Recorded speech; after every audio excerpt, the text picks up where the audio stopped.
എന്തായാലും കൽപ്പാത്തി രഥോത്സവത്തിന് ഈ കഴിഞ്ഞ 2 വർഷവും ഒരു പ്രത്യേകതയുണ്ട്. കഴിഞ്ഞ വർഷം അത് നിയമസഭാ ഉപതെരഞ്ഞെടുപ്പിന്റെ ചൂടായിരുന്നെങ്കിൽ ഇത്തവണ രഥോത്സവ കാഴ്ചകൾ നടക്കുമ്പോൾ തദ്ദേശ തെരഞ്ഞെടുപ്പിന്റെ ചൂടുമാണ്. എന്തായാലും കൽപ്പാത്തിയിലെത്തി അനുഗ്രഹം തേടുന്നതിന്റെ തിരക്കിലാണ് രാഷ്ട്രീയ നേതാക്കളൊക്കെ. വോട്ട് ഉറപ്പിക്കണമല്ലോ.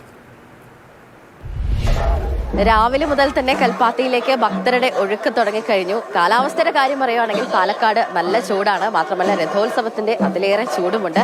തിരഞ്ഞെടുപ്പ് ചൂടും കൂടിയുള്ള ഒരു രഥോത്സവം കൂടിയാണ് കഴിഞ്ഞ തവണത്തെ പോലെ തന്നെ ഇത്തവണയും എന്ന ഒരു പ്രത്യേകതയും കൂടി ഉണ്ട്. നമുക്കൊപ്പം വി.കെ. ശ്രീകണ്ഠൻ ചേരുകയാണ്. രാവിലെ തന്നെ തിരക്ക് തുടങ്ങിക്കഴിഞ്ഞു. ക്ഷേത്രത്തിലേക്ക് ഗംഭീര ആഘോഷമല്ലേ, എത്ര ദിവസമായി തുടങ്ങിയിട്ട്. അപ്പൊ നിങ്ങൾക്ക് എല്ലാവർക്കും കൽപ്പാത്തി രഥോത്സവ ആശംസകൾ. മാതൃഭൂമിയുടെ പ്രേക്ഷകർക്ക് എല്ലാ ആശംസകളും. ഈ ദേവരഥ സംഗമം നടക്കാൻ പോകുന്ന സ്ഥലത്ത് നിന്ന് കൽപ്പാത്തിയുടെ ഒരു പ്രത്യേകത നിങ്ങൾക്ക് എല്ലാവർക്കും അറിയാം. എന്നിരുന്നാൽ പോലും പാലക്കാട്ടുകാരുടെ ഒരു ദേശീയ ഉത്സവമാണ്. ദേശീയ ഉത്സവം പറയുമ്പോൾ കേരളത്തിന്റെ പുറത്തുള്ള ആളുകളാണ് കൂടുതൽ ഇവിടെ എത്തുക. ഈ ദേവരഥ സംഗമം കാണാനും അതുപോലെ രഥം വലിക്കാനും വരുന്നത് ഒരു സമൂഹം മാത്രമല്ല, വിവിധ സമൂഹങ്ങളാണ്. ജാതിയും മതവും വ്യത്യാസമില്ലാതെ അവരെല്ലാവരും ആഘോഷപൂർവ്വം ഭക്തിപൂർവ്വം ഈ രഥം വലിക്കാൻ എത്തുന്നു എന്നുള്ളത് ഒരു പ്രത്യേകതയാണ്. തെരഞ്ഞെടുപ്പിന്റെ വിശേഷങ്ങൾ എന്തൊക്കെയാണ്? മിക്കവാറും ഈ രഥോത്സവ സമയത്ത് തെരഞ്ഞെടുപ്പ് വരും. കഴിഞ്ഞ ഉപതെരഞ്ഞെടുപ്പ് വന്നത്, അതുപോലെ ജനറൽ തെരഞ്ഞെടുപ്പ് വരുന്നത്, ഇപ്പോൾ ലോക്കൽ ബോഡി ഇലക്ഷൻ വരുന്നതൊക്കെ ഈ സമയമാണ്.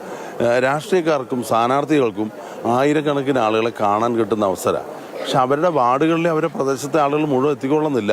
പക്ഷെ കാണുന്നവരുമായിട്ടൊക്കെ സംവദിക്കാൻ കിട്ടുന്ന അസുലഭമായിട്ടുള്ള ഒരു അവസരമാണ്. അതുമാത്രമല്ല, ഞങ്ങൾക്കെന്ന് വെച്ചാൽ എല്ലാവരെയും കാണാൻ പറ്റും, എല്ലാവരും വരും. അപ്പോൾ ഇതൊരു സ്നേഹ സൗഹൃദ സംഗമമാണ് പാലക്കാടിൻ്റെത്.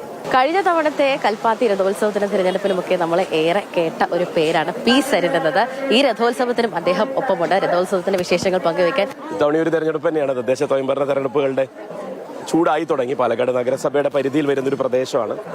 അതുകൊണ്ട് തന്നെ ഇന്ന് ഞായറാഴ്ചയും കൂടിയാണ്. അപ്പം അതുകൊണ്ട് ഇതിന്റെ തിരക്ക് ഇന്നുമുണ്ട്.